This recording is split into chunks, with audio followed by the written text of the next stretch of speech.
mengambil tempat serta para wisudawan untuk mengambil tempat yang telah tersedia.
Kebaikan Tuhan saat pagi hari ini kita mengucap syukur buat kebaikan Tuhan. Tiba saatnya untuk kita rindu mendengarkan isi hati Tuhan.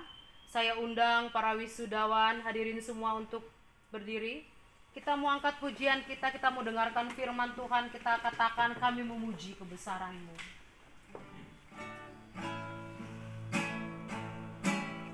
Kami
Ya Tuhan, kami sungguh bersyukur karena di tengah keadaan situasi apapun, kami tahu bahwa Engkau tidak pernah meninggalkan kami.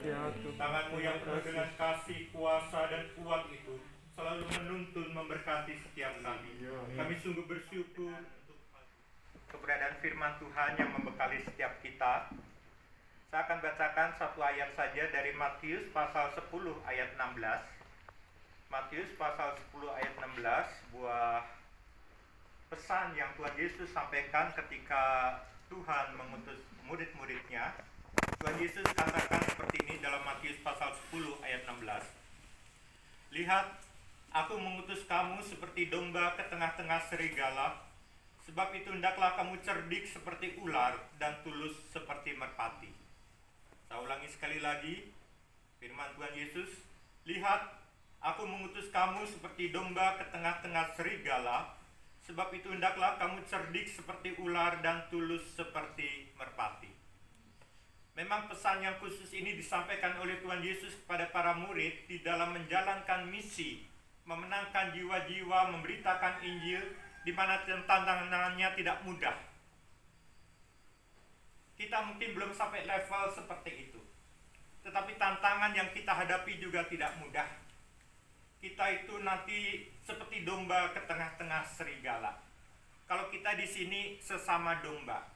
Kalau kamu punya salah yang disengaja atau sengaja tidak sengaja, itu kita tinggal bilang, Pak Andre, maaf ya.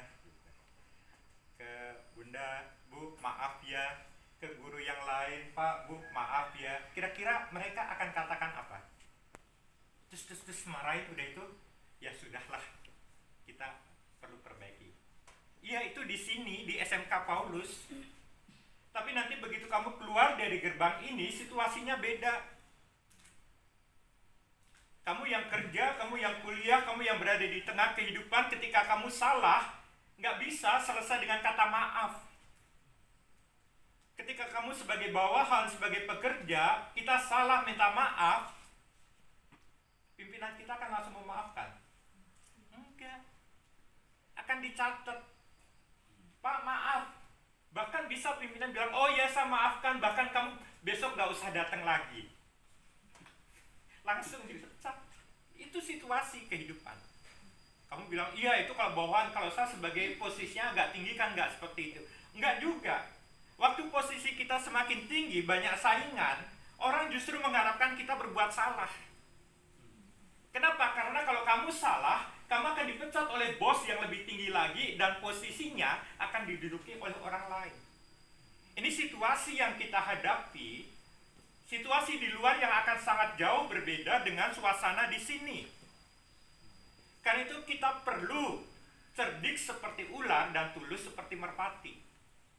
Jangan terbalik dan jangan cuma sebelah. Jangan cerdik seperti merpati dan tulus seperti ular. Wah, itu bubar. Ular itu terkenal licin, pintar, tapi langsung licik juga. Kalau merpati itu tulus, baik, dan kesannya agak bodoh gitu. Jadi jangan kepintaran kita seperti merpati, sedangkan kelicikan kita seperti ular. Tapi juga kita jangan cuma pintar saja, tapi nggak tulus. Tapi juga jangan tulus saja, tapi nggak pintar. Karena kita menghadapi situasi yang berat, situasi yang harus kita hadapi sekarang. Nah, ketika berbicara cerdik seperti ular, kita menghadapi dunia sekarang yang mungkin berbeda situasinya dengan generasi kami, para guru dan para orang tua. Kami itu generasi, disebutlah generasi X. Kamu itu generasi zaman No. Nah, memang beda, beberapa beda, misalnya perbedaan konsep yang mungkin kami tetap mengajarkan kamu. Yang pertama, misalnya orang tua kita, juga guru-guru kita, mungkin kami akan mengajarkan, kalau kamu ingin sukses, kamu harus kerja keras. Ya kan? Kamu harus kerja keras, belajar rajin, bangun pagi, sampai malam, dan sebagainya. Ini memang situasinya seperti ini, buat generasi kami mungkin yang sekitar 40 tahun ke atas. Memang harus kerja keras. Kami itu hidup di zaman peralihan antara era industri, era informasi, dan era internet.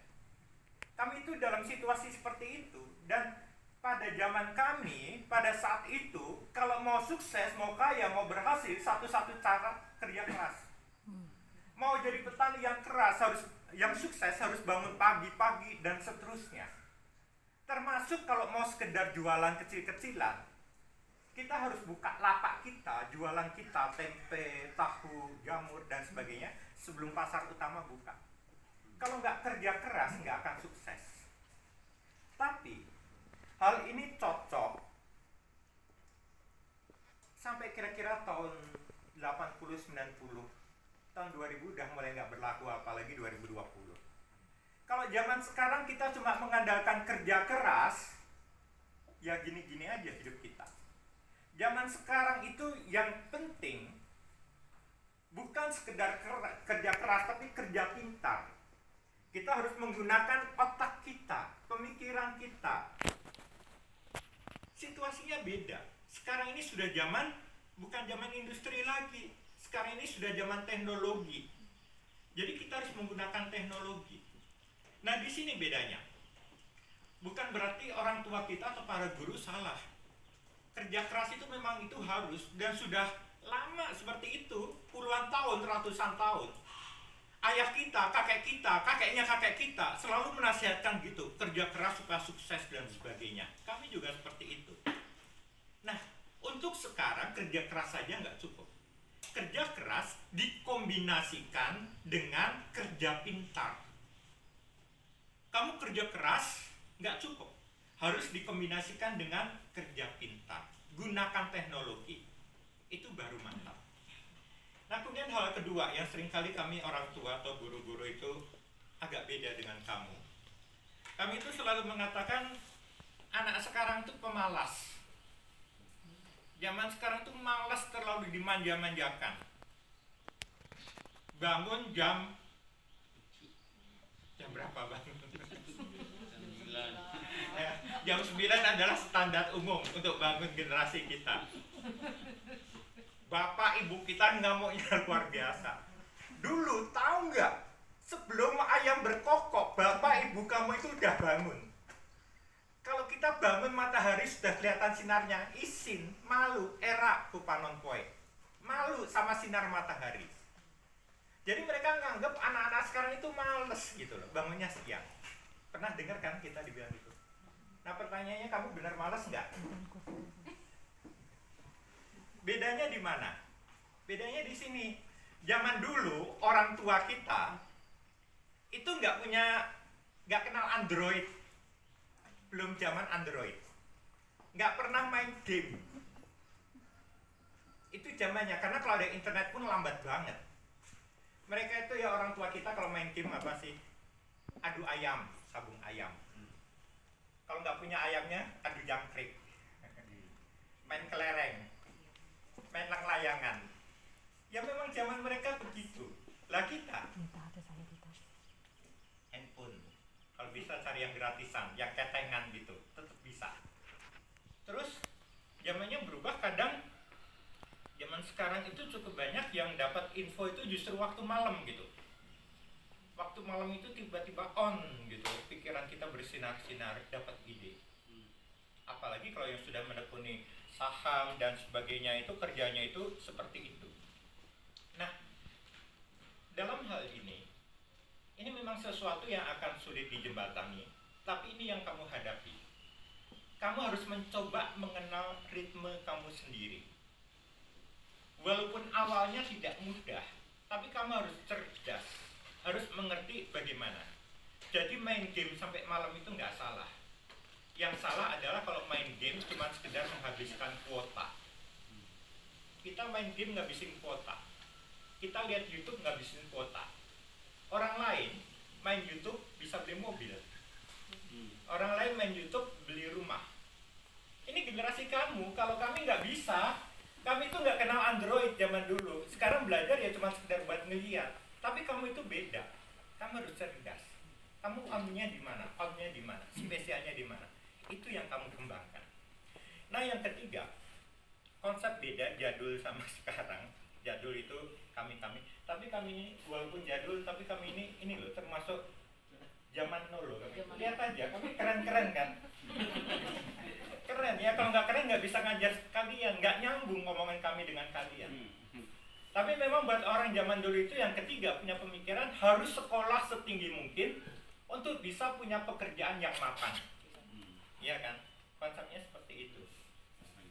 Sama, ini cocok untuk zaman dulu, nggak cocok buat zaman sekarang. Ngomong-ngomong soal sekolah seperti SMK kita, sebenarnya sekolah itu kapan sih mulai ada ledakan sekolah, banyak sekolah? Dan kenapa sekolah itu awalnya didirikan? Pernah terpikir? Sekolah-sekolah itu banyak didirikan adalah untuk merespon kebangkitan era industri. Khususnya waktu itu kalau nggak salah Ford ya, Ford pencipta mobil yang sekarang ada mobil merek Ford, mobil-mobil General Motor, GM. Itu Ford tuh kebangkitan zaman industri, bangkit pabrik-pabrik yang banyak, dibutuhkan buruh-buruh yang banyak. Karena pabrik juga belum secanggih sekarang. Dibutuhkan buruh-buruh yang banyak, tapi buruhnya yang punya kemampuan dasar, skill yang cukup bagus. Makanya diadakan sekolah-sekolah. Jadi sekolah kalau seperti kita SD, SMP, SMA, atau SMK itu diadakan supaya kita dilatih di situ, setelah itu kerja di pabrik. Dipersiapkan seperti itu. Nah, itu cocok sekali zaman dulu. Tapi jangan lupa kami enggak ya, kami sudah bebas, kamu yang masih harus berjuang. Kamu akan menghadapi bukan zaman industri. Kamu menghadapi zaman teknologi. Kamu menghadapi sesuatu yang kami nggak bisa bayangkan. Kami bisa berikan bekal-bekal, dasar-dasar, tapi kamu yang harus berjuang untuk mengembangkan diri. Kalau kamu cuma kerja keras, kamu mengandalkan apa yang kamu dapatkan di sini, nggak berkembang, nggak maju, nggak akan bisa. Zaman saya kecil, saya hidup di tengah keluarga atau di tengah kampung yang tidak terlalu kaya, sehingga banyak tukang becak di sana. Tapi orang sekedar mengayuh becak, atau orang yang agak kaya bisa bertani. Dengan mengayuh becak dan bertani, bisa beli rumah, bisa makan cukup, bisa nyekolahkan anak-anaknya. Dan ketika zaman TV, bisa beli TV. Dulu TV itu bukan berwarna kayak zaman sekarang, masih hitam putih. Siarannya itu cuma TVRI loh. Kamu jangan bayangkan non-stop. Siaran TVRI pertama itu cuma jam 6 sore sampai jam 8 malam. Jam 6 sore langsung duduk pada lihat TV, berita ini itu, wah bagus ya beritanya, hitam putih kita undang. Udah itu jam 8 lagu ya sayonara sampai ketemu lagi besok gitu. Film pun jarang. Tapi hanya sekedar mengayuh beca atau bertani sepetak sawah sudah cukup untuk hidup. Itu zaman dulu. Zaman sekarang kamu pernah lihat ada tukang becak yang bisa ini kaya? Zaman sudah berubah. Jadi kalau sekedar mengandalkan kekuatan yang kita miliki sekarang, kita akan tertelan oleh zaman. Dunia itu kejam kadang. Dunia itu tidak bersahabat dengan kita. Kita itu bagaikan domba menghadapi serigala karena kita harus melengkapi diri. Nah di sini bersyukur kamu sudah belajar teknik jaringan. Bukan yang nggak penting, itu penting tuh teknik jaringan dan sebagainya. Kita sekolah di sini nih diberikan prinsip-prinsip dasar sehingga kita bisa berpikir, sehingga kita punya disiplin, sehingga kita punya menuntut diri. Tapi setelah itu kita harus berkembang. Kalau misalnya kamu nanti bekerja atau melanjutkan di bidang teknik jaringan, puji Tuhan, itu kamu tekuni terus. Tapi kalau ternyata jalannya bukan itu, bukannya sekarang nggak berguna, enggak. Kamu, pemikiran kamu, pola hidup kamu sudah disistematis untuk dilatih. Itu sudah kerja keras dari para guru kita, mendampingi kamu, termasuk waktu marahin kamu. Itu sebenarnya dalam rangka mengasihi kamu. Tulus, benar-benar tulus. Kalau nggak tulus ya, saya beritahu, guru-guru kita nggak di sini semua. Guru-guru kita akan ngajar di tempat lain. Jadi semua yang kita dapatkan selama 3 tahun di tempat ini itu sangat-sangat berguna, kamu nggak akan dapatkan di tempat lain. Tetapi setelah kamu meninggalkan gerbang sekolah ini, kamu harus terus mengembangkan diri dengan bekal pribadi, karakter, disiplin diri yang kamu sudah hadapi. sebagian dari kita seneng bikin jamur. Ini spesialisasinya Pak Leo, jagoan. Saya nggak nyangka dari 0 sampai bisa dijual ke pasar, Pak Leo bisa tangani semuanya. Itu benar-benar luar biasa. Amin. Nah itu peluang. Tapi kita sebagai zaman now, seperti saya sudah katakan, nggak cukup cuma itu. Kalau bisa itu bagus. Tapi kalau kamu bisa proses, kamu bisa bungkus, kamu bisa punya kemasan yang baik, kamu bisa jual lewat Tokopedia atau Bukalapak, kamu tinggal duduk di rumah, pesanan masuk. Terus ngirim ke paket gimana?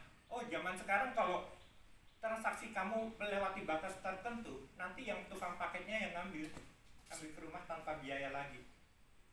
Bahkan nanti kalau dari sekian banyak transaksi itu, kamu dapat bonus. Kan ongkos kirim dibayar oleh pembeli. Misalnya 10 atau 15 ribu. Kita bisa dapat 10%, dapat 1.000. Nah kalau yang beli ke kamu 50 orang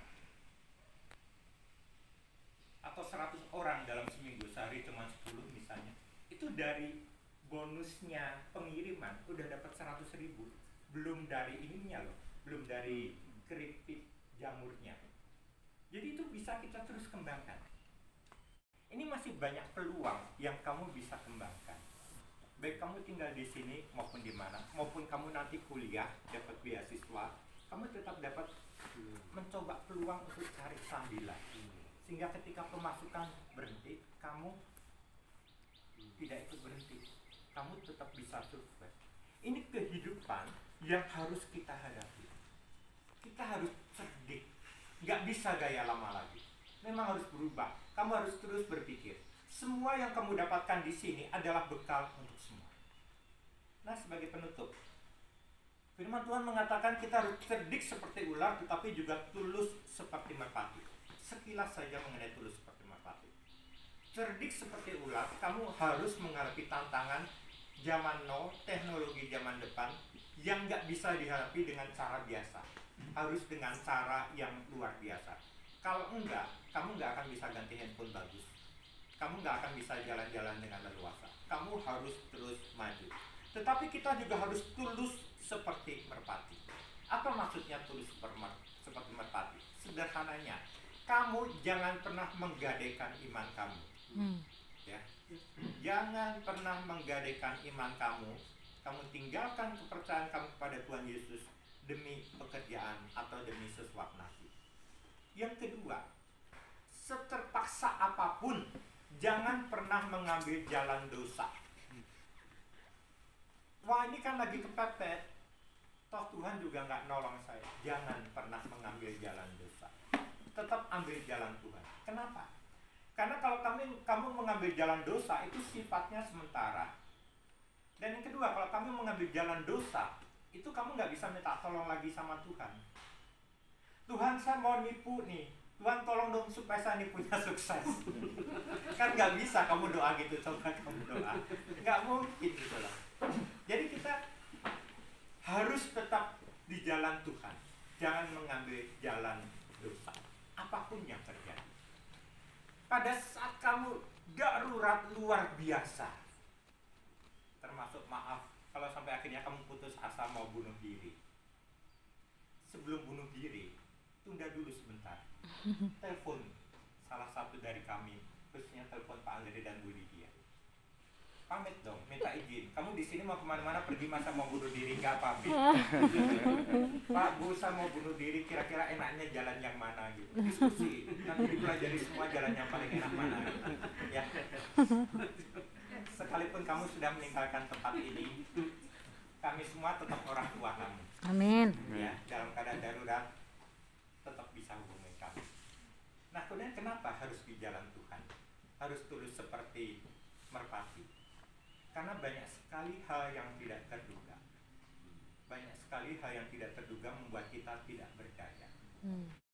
Tadi saya katakan kita harus cerdas, kita harus pintar, harus adaptasi dengan dunia. Tapi lebih dari itu, tetap harus ikut Tuhan. Amin. Karena ada hal-hal yang di luar perkiraan kita. Tapi kalau betul di tangan Tuhan, kita nggak tahu apa yang akan terjadi. Tuhan tahu. Tuhan sudah persiapkan, Tuhan jaga. Amin. Ya, kita bisa terus maju. Kita tetap cerdik seperti ular dan tulus seperti merpati. kita bersyukur untuk masa-masa di tempat ini, kita melangkah maju untuk menyongsong hari depan kita masing-masing. Tuhan berkati, mohon kesediaan Pak Andre pimpin doa firman Tuhan. Sampai dalam doa. Kami sungguh bersyukur ya Tuhan, Allah yang selalu menyertai kami pada hari ini Tuhan, di hari yang berbahagia ini Tuhan. Kami telah dinasihati oleh kebenaran firman-Mu. Biarlah firman-Mu itu jatuh di tanah yang baik Tuhan. Biarlah firman-Mu itu terus mengingatkan kami walaupun kami tidak ada di tempat ini lagi Tuhan. Tapi firman-Mu yang disampaikan hamba-Mu akan menjadi rema di dalam setiap kehidupan kami. Menuntun kami Tuhan, karena ada hal-hal yang kadang di luar pemikiran kami Tuhan. Tapi Tuhan, rencana-Mu selalu indah di dalam setiap kehidupan kami. Kami mau melangkah secara khusus untuk kelas 3 yang wisuda hari ini Tuhan. Kira lewat nasihat firman Tuhan yang telah mereka dengarkan akan mengantar mereka untuk masuk di dunia yang baru lagi Tuhan. Mereka tidak kehilangan harapan di sana, dan mereka akan mengandalkan Tuhan. Mereka akan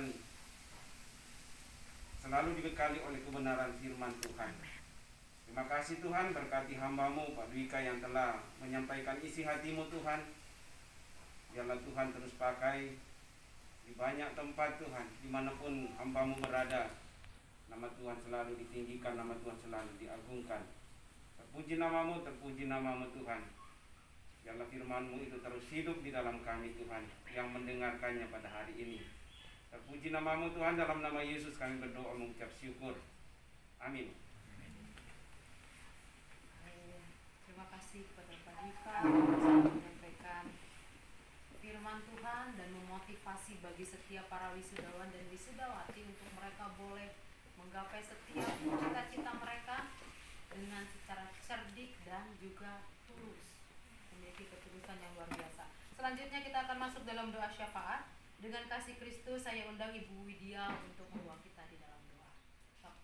Mari kita akan bersama-sama masuk di dalam doa syafaat. Ada beberapa hal yang kita perlu doakan. Kita bersyukur dan berterima kasih untuk setiap guru dan setiap dewan yayasan yang sudah menolong kamu belajar selama sekian tahun.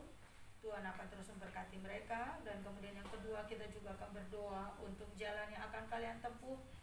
Biarlah Tuhan yang pimpin sebelum kalian berjalan. Mari kita bersama-sama berdoa. Bapa di dalam surga, kami bersyukur sekali untuk SMK Paulus yang Tuhan sudah berikan kepada kami. Terima kasih untuk hari-hari panjang dan melelahkan yang terus menuntut pelayanan total, baik dari hamba Tuhan maupun dari segenap guru dan dewan pengurus. Kami bersyukur kami telah Tuhan tolong menjadi satu tim. Dan kami bersyukur karena kami boleh Tuhan percayakan anak-anak yang luar biasa. Amin Tuhan. Terima kasih Tuhan. Ampuni jikalau ada yang kurang dalam kami mendidik mereka. Tapi mohon Tuhan setiap kata-kata, setiap pengajaran, setiap nasihat yang kami keluarkan boleh terus dibawa dan didengar oleh anak-anak-Mu.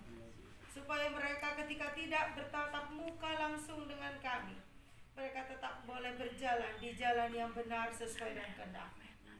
Tuhan, kami mengasihi anak-anak ini dan Engkau lebih lagi mengasihi mereka. Karenanya berikan kepada kami hati yang rela untuk melepas mereka. Hati yang terus mendoakan mereka untuk menempuh jalan hidupnya yang baru. Bapa, kami mohon untuk SMK Paulus sendiri, Tuhan yang akan terus kembangkan dan berkati. Sehingga setiap anak-anak yang pergi mendapat sesuatu yang luar biasa, dan anak-anak yang datang akan kami mampu perlengkapi dengan baik. Bapa, kami sungguh mohon Engkau tetap hadir menjadi pimpinan tertinggi di sini. Engkau yang akan terus menjaga langkah-langkah kami. Kami juga berdoa untuk anak-anak-Mu yang akan pergi Tuhan. Kami tidak tahu bagaimana jalan yang sudah Tuhan akan izinkan mereka lewati. Mohon berikan kepada mereka air mata secukupnya supaya mereka bersyukur bahwa ada banyak hal indah bersama dengan Tuhan. Berikan kepada mereka kekhawatiran secukupnya sehingga mereka ingat untuk bersandar dan minta pertolongan Tuhan. Berikan kepada mereka bahagia secukupnya sehingga mereka tidak lupa bahwa dengan kekuatan Tuhanlah mereka bisa melewati semuanya. Bapa, dimanapun mereka berada nanti, baik itu yang kuliah atau yang bekerja, Tuhan, kami ingin Engkau sendiri akan terus menuntun seperti firman yang kami baru saja dengar. Tuhan, banyak hal yang kami tidak mengerti dan tidak tahu bagaimana jalan di depan. Tapi kami bersyukur kami punya Engkau yang selalu tahu dan akan terus berjalan di depan kami. Tolong kami Bapa, bukan hanya meraih cita-cita tapi juga cinta. Jangan biarkan kami menjual Tuhan demi apapun Tuhan. Dan tolong kami untuk terus berpegang pada Tuhan dalam jatuh bangun kami. Menangis dan ingat bahwa Tuhan adalah tempat bersandar dan kekuatan kami. Mengingat bahwa tangan Tuhan tidak pernah terlalu pendek untuk menolong kami. Tuhan, kami sungguh mohon, di kota apapun Engkau akan pimpin mereka, dan Engkau akan tolong mereka kuat dan terus bisa berjalan. Kalau ada jatuh, biarlah Tuhan yang akan terus menolong mereka, menopang mereka berdiri dan berdiri lagi, mencoba dan mencoba lagi. Bapa dalam surga, berkati setiap anak-Mu. Engkau mengasihi mereka lebih dari kami. Engkau mencintai dan Engkau menginginkan terbaik buat mereka. Terima kasih ya Tuhan. Dan kami saat ini berdoa Tuhan, sekalipun mereka sudah lepas ikatan kasih ini, kiranya Engkau akan terus biarkan ada di antara kami. Ikatan kasih ini biarlah tetap menjadi ikatan antara orang tua dan anak, yang akan membimbing dan menolong mereka lewat doa-doa kami. Bapa dalam surga, kami juga berdoa untuk keluarga mereka. Ketika mereka sudah lulus, mungkin keluarga juga mengharapkan banyak hal, tapi belum tentu semuanya bisa terjadi. Karenanya Bapa, beri kepada keluarga juga, walaupun hari ini mereka tidak ada di sini bersama kami, beri keluarga-keluarga anak-Mu ini juga kemampuan untuk mengerti dan menolong anak-anak mereka meraih masa depannya. Tuhan, Engkau tolong mereka dalam hal ekonomi, Engkau tolong mereka dalam hal pekerjaan, Engkau tolong mereka dalam banyak hal lagi ya Tuhan yang kami tidak terpikirkan. Biarlah hubungan anak-anak-Mu dengan keluarganya membaik, sehingga jalan apapun yang mereka tempuh diiringi dengan doa orang tua dan restu dari mereka semua. Terima kasih Bapa. Pada akhirnya ini adalah pelayanan yang Tuhan punya, bukan kami punya. Karenanya kami percayakan semuanya kembali ke dalam tangan Tuhan. Mohon Engkau yang akan terus kirimkan anak-anak yang baru untuk kami didik. Mohon Engkau yang akan terus menolong kami untuk punya pemikiran yang lebih luas dan lebih luas lagi. Berkati setiap guru, kepala sekolah, pembina iman, dan setiap orang yang ada bagian di tempat ini. Bahkan hingga staf yang paling bawah pun Tuhan berkati. Terima kasih Tuhan, terima kasih.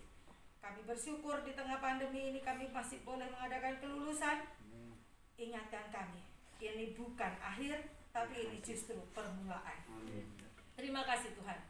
Berjalanlah di depan kami, pimpinlah kami semua. Dalam nama Yesus kami berdoa dan mengucap syukur. Amin. Dan kami akan melanjutkan dengan perjuangan kehidupan kami masing-masing. Kami rindu Engkau akan memberkati, memimpin kami. Terima kasih ya Tuhan. Dan saudaraku, setiap anak-anak Tuhan, baiklah kita membuka hati kita dan pikiran kita untuk menerima berkat Tuhan yang akan menuntun menyertai hari-hari yang ada. Kiranya cinta kasih dari Allah Bapa, damai sejahtera yang tiada berkesudahan dari Tuhan Yesus Kristus, penghiburan, pertolongan, kuasa dan kekuatan dari Roh Kudus menyertai saudara sekalian dari sekarang sampai Maranatha Yesus datang kedua kalinya. Amin. Pegang terus itu ya. Tidak hanya, tadi saya sampaikan juga ya, tidak hanya kita bermodalkan dengan apa?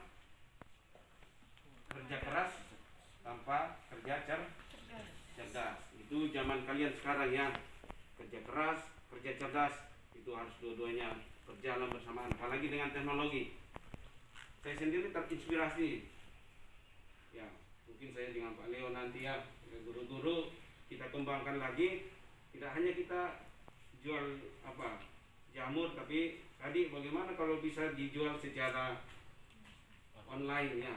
Nah, ini perkembangan teknologi yang memang tidak bisa dibendung dan itu zaman kalian ya. zaman kalian. Ya. Dan seperti pesan tadi, kalau kalian mengalami masalah, kita masih saudara. Kami ini masih orang tuamu, ya. Jadi kalau kalian ada masalah, silakan telepon. Misalnya yang kuliah nanti sudah mulai ada rasa-rasa suka seseorang, mungkin kayak Bu Widya bisa konsultasi lagi ya Bu ya, bisa lanjutan dari retret waktu itu kan ada pertanyaan yang belum terjawab gitu, ya bisa konsultasi ya. Atau kamu di sana kembangkan jamu, bisa kontak Pak Leo. Ya.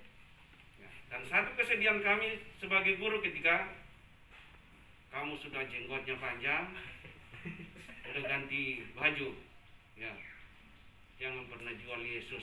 Apapun kesusahan yang kamu alami, Jakarta itu yang mau ke Jakarta perjuangannya berat,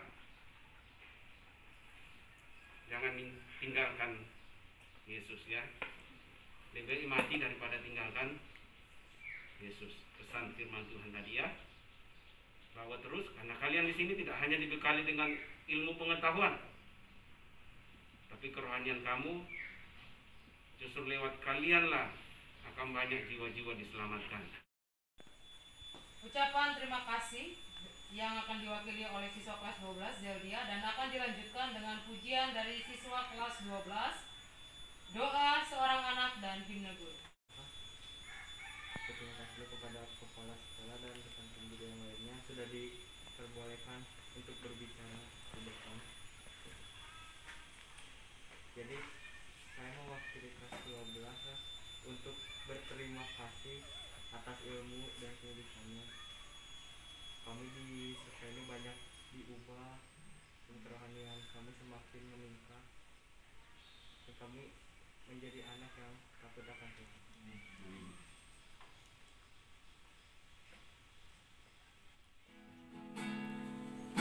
Di dalam doamu sebut namaku, di dalam harapmu kau sebut namaku, di dalam segala hal namamu di hatimu. Dapat ku balas cintamu ayahku, takkan ku lupakan nasihatmu ibu. Hormati orang tuamu agar lanjut umurmu di bumi. Terima kasih pada guruku, kasih sayangmu padaku, pengorbananmu meneteskan peluh kebahagiaanku. Tuhan lindungi para guruku, dalam doaku berseru,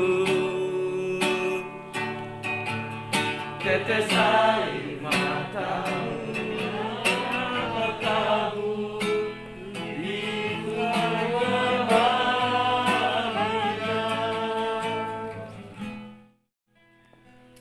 Tak terasa 3 tahun telah silam.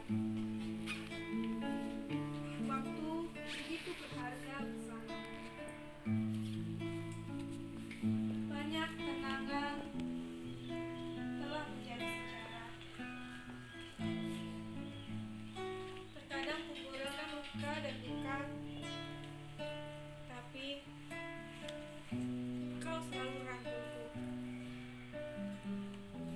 untuk kembali menatap masa depanku. Terima kasih guruku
Pengurus Sekolah Langon. Saya akan lepaskan sebagai tanda tugas kami sebagai guru dalam mendidik kalian kelas 12. Sudah 3 tahun kita bersama, saatnya kalian untuk berjuang. Jaga nama baik alma mater.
Cianjur, 4 Februari 2001, dengan nilai rata-rata 81,46.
Terima kasih Bapak, berikan roh takut akan Tuhan senantiasa, dan Tuhan selalu memberkati dalam setiap apa yang mereka kerjakan, bahkan yang kuliah maupun yang akan bekerja Tuhan.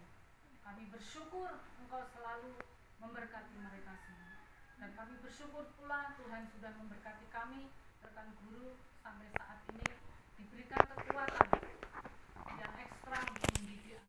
Terima kasih Bapak. Dan kami